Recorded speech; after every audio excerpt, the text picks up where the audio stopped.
ಅಂತ ದೃಶ್ಯ ಆಗಲಿ. ಯಾಕಂದರೆ ಆ ಗುರುಗಳ ಆಶೀರ್ವಾದದಿಂದ ಎಷ್ಟೋ ಸಲ ಆಗಿದೆ.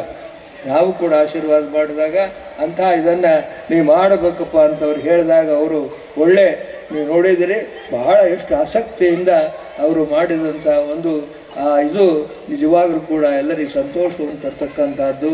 ಹಾಗೆ ಈ ಸಿನಿಮಾ ಹೆಂಗಾಗಿದೆ ಅಂದರೆ ಪ್ರಾರಂಭದಿಂದ ಹಿಡ್ಕೊಂಡು ನಮ್ಮವರಿಗೂ ಕೂಡ ನಮ್ಮನ್ನು ಕೂಡ ಅದರಲ್ಲಿ ಇದು ಮಾಡಿದರು. ಸ್ವಲ್ಪ ಮಟ್ಟಿಗೆ ನಾವು ಇದು ಮಾಡಿದ್ವಿ. ಮತ್ತು ಬೇರೆ ಅದಕ್ಕೂ 25 ಲಕ್ಷ 30 ಲಕ್ಷ ಕೇಳ್ತಾರೆ ಅಂತ ಹೇಳಿದಾಗ ಅದನ್ನು ಕಡಿಮೆ ಮಾಡಿ ನಾವು ಒಂದು ಅರ್ಧ ಗಂಟೆ ಗ್ರಂಥಾಲಯದೊಳಗೆ ಗ್ರಂಥದ ಬಗ್ಗೆ, ಯಾಕಂದರೆ ನಮ್ಮ ಸಂಪಾದನೆ ಹೊರಗಿನ ಸಂಪಾದನೆಗಿಂತ ನಾವೇನು ಇವತ್ತು ಸಂಪಾದನೆ ಮಾಡಿದ್ದೀವಿ ಗ್ರಂಥಗಳ ಸಂಪಾದನೆ ಅದು ಬಹಳ ಮುಖ್ಯ. ಅದನ್ನು ಮುಂದಿನ ಶ್ರೀಗಳವರು ಆ ಅಪೂರ್ವವಾದಂಥ ಗ್ರಂಥದ ಮೌಲ್ಯವನ್ನು ಅರ್ಥೈಸಿಕೊಂಡು ಅದರ ಒಂದು ಇದನ್ನು ಮಾಡಬೇಕು, ಅಧ್ಯಯನ ಮಾಡಬೇಕು ಅನ್ನುವಂಥ ಮಾತುಗಳನ್ನು ಕೂಡ ಅಲ್ಲಿ ಹೇಳಿದ್ದು ಮುಂದೆ ಕೊನೆಗೆ ಮಾಡಿದ್ದಾರೆ ಅವರು.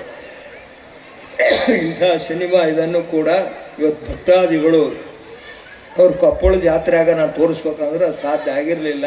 ಆದರೆ ಇವತ್ತಿನ ದಿವಸ ನೋಡಿದ್ದೀರಿ, ನಾಳೆನೂ ತೋರಿಸ್ತಾರೆ ಕೆಲವು ದೃಶ್ಯಗಳನ್ನು.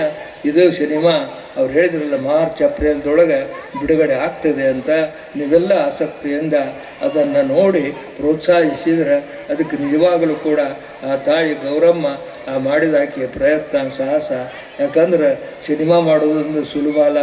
ಸುಮಾರು 50-60 ಕೋಟಿಗಟ್ಟಲೆ ಖರ್ಚು ಮಾಡಿ ಸಿನಿಮಾ ಮಾಡ್ತಿರ್ತಾರೆ. ಇದರಲ್ಲಿ ಹೆಚ್ಚಿನ ಸಹಾಯ ನಿರ್ದಿದ್ರೂ ಕೂಡ ಅವರು ಮಾಡಿದಂಥ ಪ್ರಯತ್ನ ದೊಡ್ಡದು ಅಂತ ಹೇಳ್ತಾ ಅವರಿಗೂ ಕೂಡ ಸ್ವಾಮಿ ಆಶೀರ್ವಾದ ಆಗಲಿ, ಅವರ ಮಾಡಿದ್ದಕ್ಕೆ ಪ್ರತಿಫಲ ಬರಲಿ ಅಂತ ಹೇಳಿ ಹಾರೈಸಿ 2 ಮಾತನ್ನು ಮುಗಿಸ್ತಾರೆ.